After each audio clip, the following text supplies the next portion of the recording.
15 candles. ¿Qué? 5, 4, 3, 1.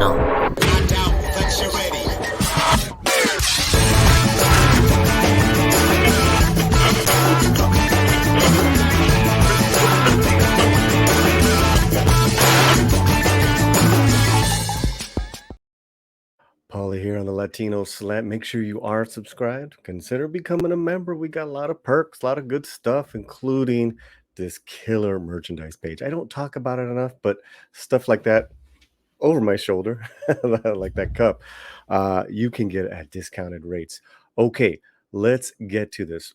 Wow. All right. What I want to do is I want to read the story and then stick around because I want to give my pros and definitely my cons. And what am I talking about in this video? I'm talking about Selena Gomez reimagines 16 Candles in the new Latino comedy series.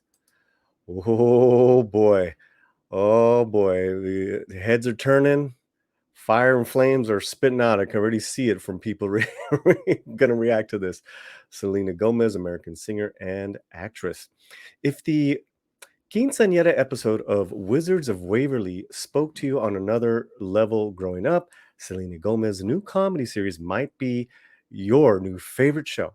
On March 15th, Deadline announced that the Only in the Murder star will executive produce a UCP series for Peacock based on the John Hughes classic coming-of-age film 16 Candles, but with a refreshing Latino twist. Get all the details on 15 Candles ahead. Okay, so what is this all about? It says 15 Candles, which will air in half-hour episodes, will be told from a Latina perspective, following the lives of 4 high school-age Latinas who are struggling to overcome feelings of invisibility as their quinceañeras approach, and they explore what it means to leave their childhoods behind. The series will be loosely based on the John Hughes 1984 film 16 Candles, which starred Molly Ringwald as a high school sophomore whose entire family forgot her birthday. Now, who is in the 15 Candles cast?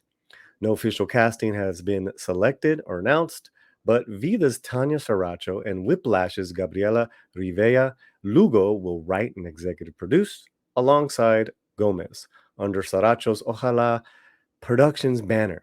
When will it premiere? Peacock has not released any details on the upcoming series just yet, so a premiere date could be months away.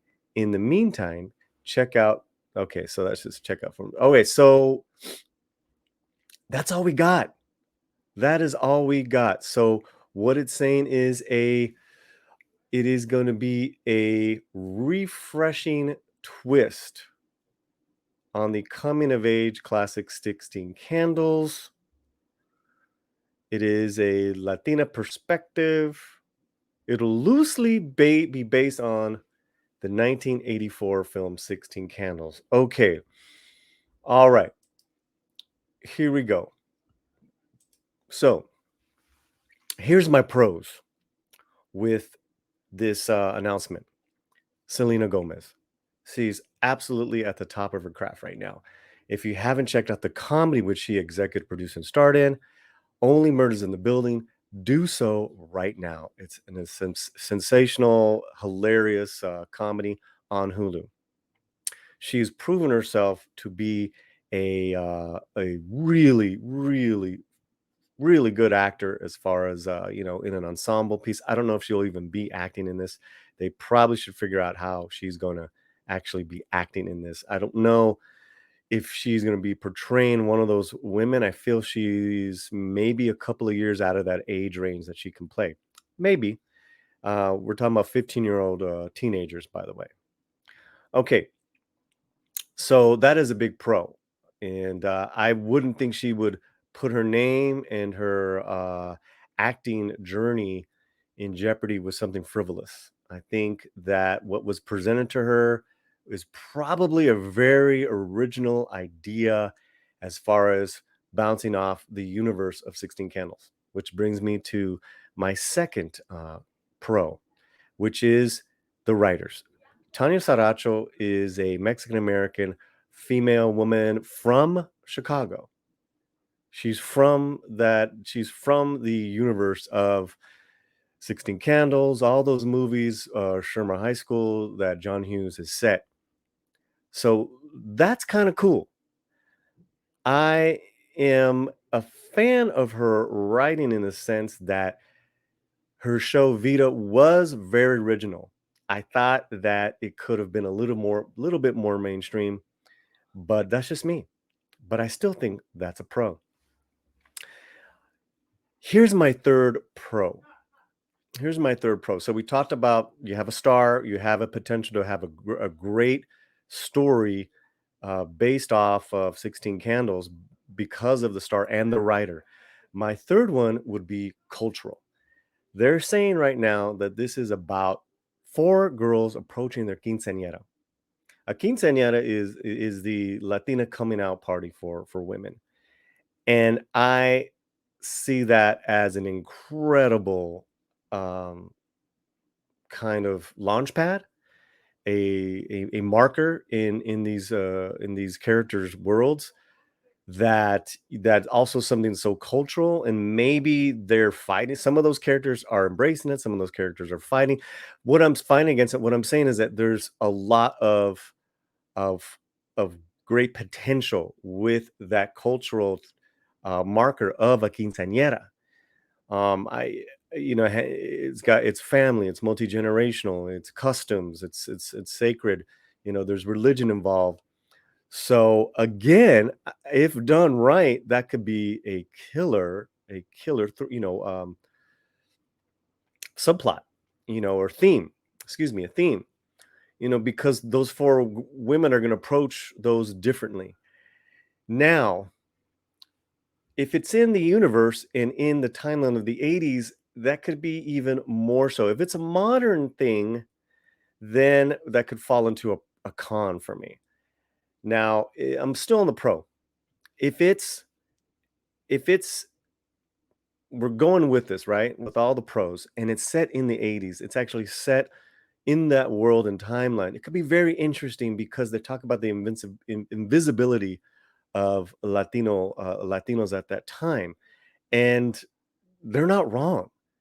That as far as just a group of people and ethnicity on the other side of the tracks, it could make a lot of sense. It could be some really interesting storytelling because they're already saying that these group of women are pretty invisible to maybe the popular side of things, and Molly Ringwald's character and all those characters, the main characters were very popular. There was a couple of dorks, and the king of the dorks, Michael Anthony, what forgot his name. He was incredible. So to take a cultural side of that, it could work. It could work. Here's the con. Why? Why are you going to reimagine, spin off, or a fresh take on a time capsule of a comedy that it had its ups, it had its downs. Um, that could be a really bad con. That could be a really bad con.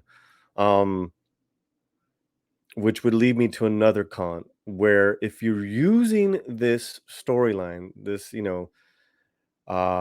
this remake for any type of agenda, that's really going to backfire. I cannot imagine Selena signing up for something that's agenda driven. Um, so those are my big cons, just because with the agenda driven, it's a modern lens. And if you're gonna do a modern lens, you might as well do something that's completely a fresh and original based on a quinceañera standalone. So now, if it's so those are my that's what I'm really kind of just not too excited about. especially with Vida being so narrow niche in its the show that Tanya did. Like I said, good writing, good characters, but it wasn't for a general audience. And so I think maybe one character can be, subversive. I think there needs to be a balance, and there's got to be something in it for everyone.